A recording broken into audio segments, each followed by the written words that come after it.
जो राम मंदिर तीर्थ ट्रस्ट में जो भ्रष्टाचार की बात उठी है, उसी बात को लेकर हम प्रेस कर रहे हैं। उन कारणों पर हम जो है ध्यान आकर्षित करना चाहेंगे कि किन कारणों से ऐसी परिस्थिति पैदा हुई है और इसके जिम्मेदार कौन लोग हैं और जो दोषी हैं उनके साथ कैसा बर्ताव किया जाना चाहिए। अब आपको हम बता दें कि जब देश के यशस्वी प्रधानमंत्री जी अयोध्या भूमि पूजन के लिए आ रहे थे, उस समय भी हमने जो है इस तरीके से एक पत्रक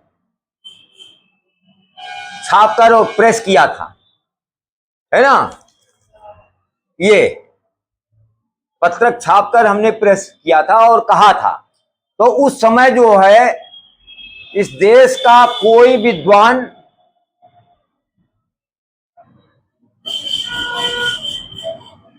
और कोई प्रशासनिक अधिकारी जो सलाहकार होते हैं, सचिव वैद गुर तीन जो प्रिय भोले भय आस, राज धर्म तन तीन कर होए बेग ही नाश। उस समय भी हमने कहा था कि ये जो भूमि पूजन है, शिलान्यास है, हम तो नहीं जानते, लेकिन ये यज्ञ जो हो रहा है वो यज्ञ माना जाता है। आप समझिए, इस बात को आप लोग जान लीजिए कि वो जो भूमि पूजन होता है वो साधारण नहीं होता। किसी भी कर्म में सबसे पहले भूमि पूजन का प्राविधान है, और भूमि पूजन और किस उद्देश्य से किया जा रहा है, तो वो एक राम मंदिर बनने के उद्देश्य से किया जा रहा था, तो वो एक यज्ञ की श्रेणी में आता है। यज्ञ की श्रेणी में आता है, तो उस भूमि पूजन को या शिलान्यास को किस विधि से किया जाए। शास्त्रों में ये लिखा है कि किसी भी यज्ञ की सफलता के लिए मंत्र शुद्धि, कार्य शुद्धि और द्रव्य शुद्धि, ये तीन महत्वपूर्ण है। ये तीन महत्वपूर्ण है किसी भी यज्ञ के सफल होने के लिए। आपको हम बता दें कि श्रीमद् देवी भागवत में बादरायण व्यास जी वक्ता हैं और जन्मेजय जी प्रश्न करता है।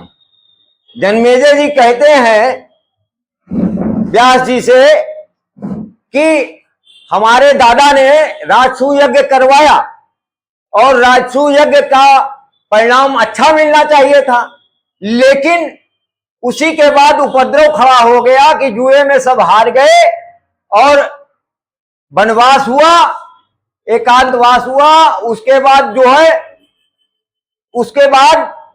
जो है महाभारत हुआ और बहुत जन धन की हानि हुई। तो उसमें वक्ता बादरायण व्यास जी कह रहे हैं कि उस समय जो द्रव्य था, वो द्रव्य जो है राजाओं से युद्ध करके और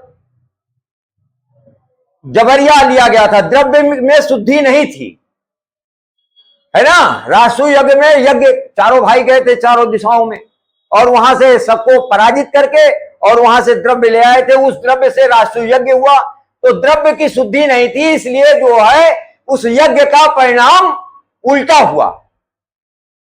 सेम वही बात यहां आती है। हमारे किसी भी धर्माचार्य ने उस समय ये बात नहीं, माननीय यशस्वी प्रधानमंत्री जी को, योगी जी को बताया है। और उस समय आपको हम बता दें कि